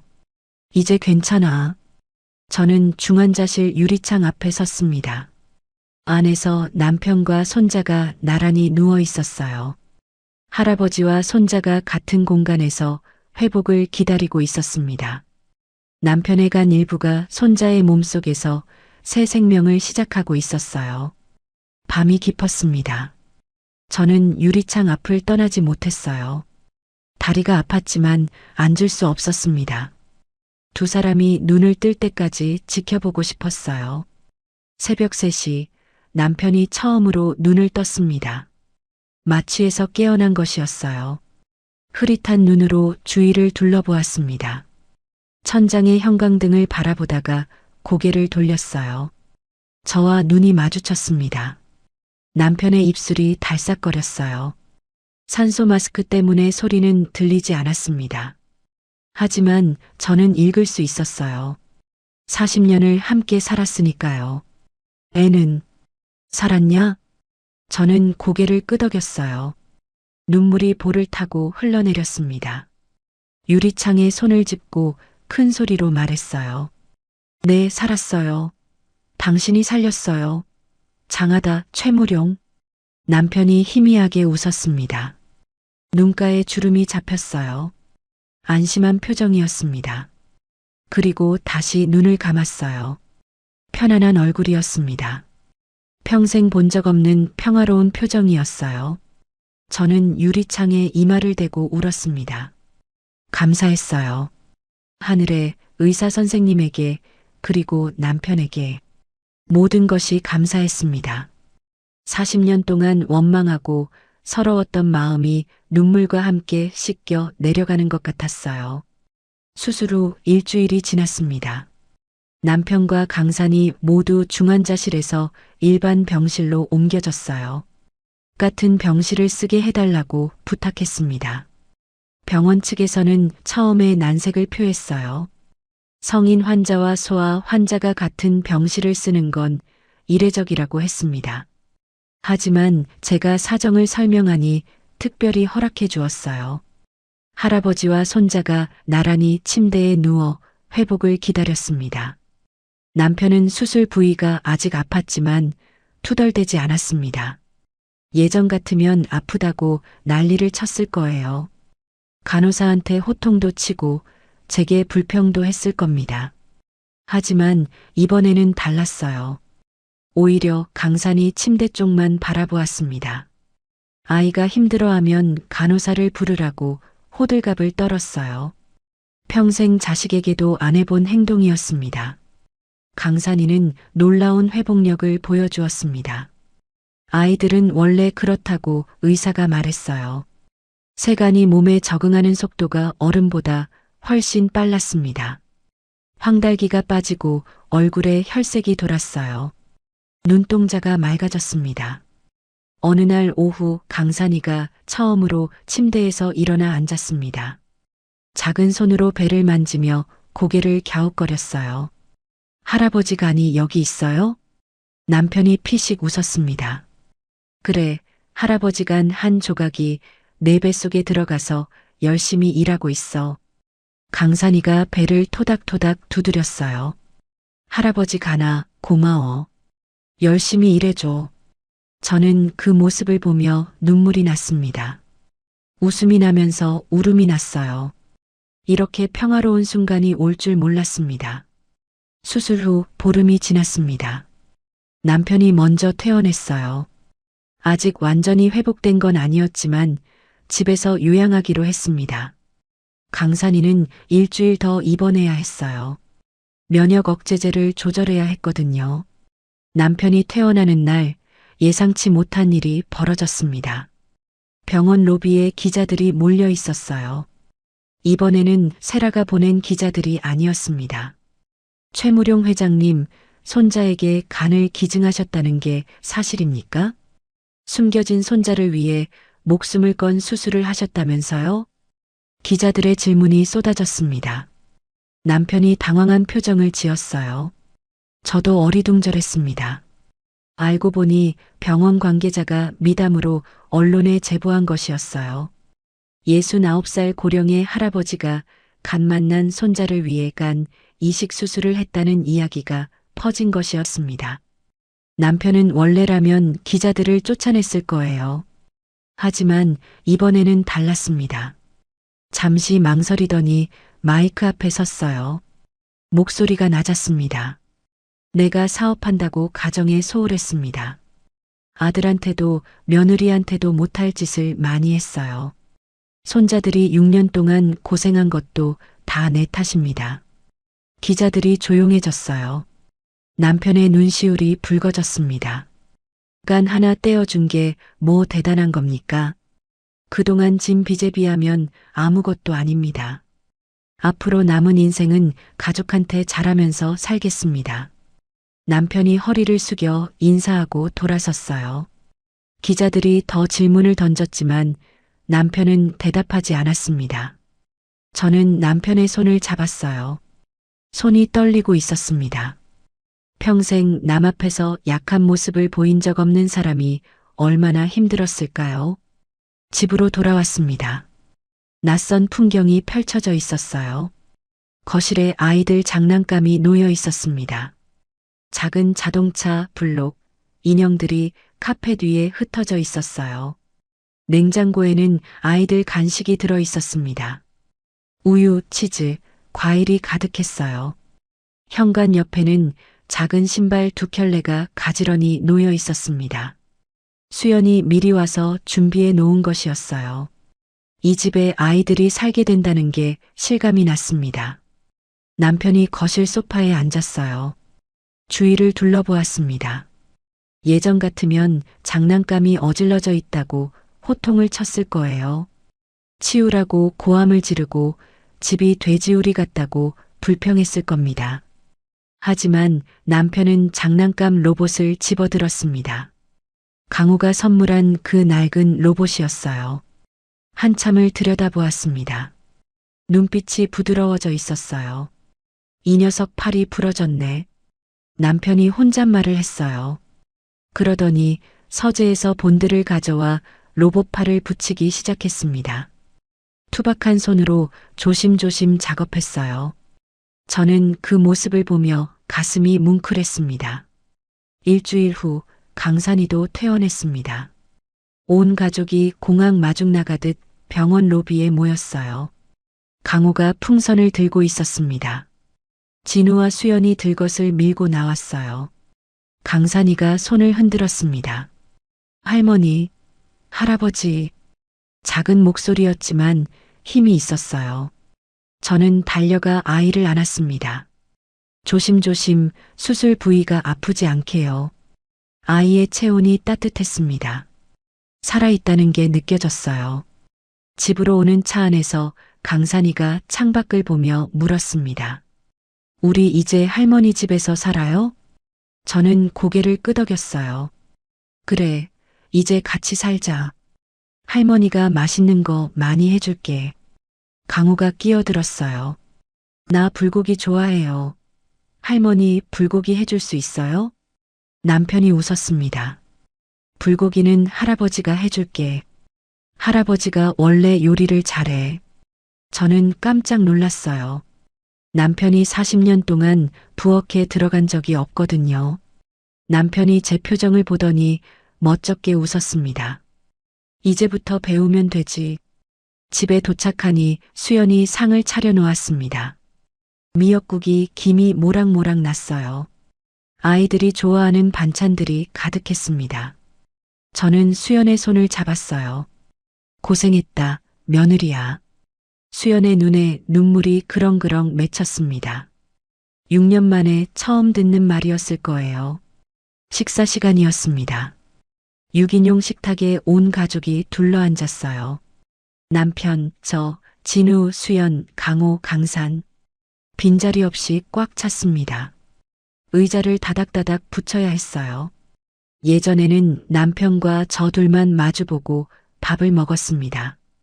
커다란 식탁에 두 사람만 앉아 있으니 허전했어요. 조용하고 쓸쓸한 식탁이었습니다. 숟가락 소리만 딸랑딸랑 울렸어요. 그런데 지금은 달랐습니다. 아이들이 제잘거렸어요. 오늘 뭐 했는지, 뭐가 맛있는지, 내일 뭐 하고 싶은지 쉬지 않고 떠들었습니다. 밥풀이 튀고 국물이 흘렀어요. 강호가 젓가락을 떨어뜨렸습니다. 강산이가 물을 쏟았어요. 시끄럽고 어수선했습니다. 하지만 따뜻했어요. 이게 가족이구나 싶었습니다. 40년 동안 그리워했던 풍경이었어요. 남편이 강산이에게 미역국을 떠주었어요. 조심스럽게 식혀서 입에 넣어 주었습니다. 천천히 먹어. 급하게 먹으면 체해. 강산이가 고개를 끄덕이며 오물오물 씹었어요. 그 모습을 보는 남편의 눈가에 주름이 잡혔습니다. 부드러운 미소였어요.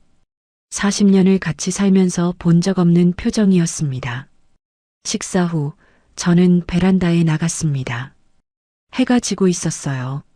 하늘이 주황빛으로 물들었습니다. 바람이 살랑살랑 불었어요. 빨래가 펄럭였습니다. 아이들 옷, 어른 옷이 섞여 널려 있었어요. 남편이 다가왔습니다. 제 옆에 섰어요. 아무 말 없이 노을을 바라보았습니다. 영자야. 남편이 먼저 입을 열었어요. 응, 미안했어. 40년 동안. 저는 고개를 돌려 남편을 바라보았습니다. 남편의 눈가가 젖어 있었어요. 당신한테 따뜻한 말 한마디 못 해주고 살았어. 당연하게 여기고 함부로 대했어. 진우한테도 그랬고 수연이한테는 더 못할 짓을 했고. 남편의 목소리가 떨렸습니다. 근데 저 어린 것들 보니까 알겠더라고. 가족이 뭔지, 사랑이 뭔지. 늦었지만 이제라도 제대로 살고 싶어. 저는 남편의 손을 잡았습니다. 주름진 손이었어요.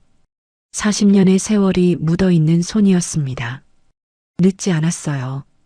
우리 아직 살 날이 많잖아요. 남편이 제 손을 꽉 쥐었어요. 따뜻했습니다. 거실에서 아이들 웃음소리가 들렸어요. 강호가 강산이를 쫓아다니며 장난을 치고 있었습니다. 진우가 아이들을 말리며 웃고 있었어요. 수연이 과일을 깎아 접시에 담고 있었습니다. 저는 그 풍경을 바라보았습니다. 눈물이 났어요.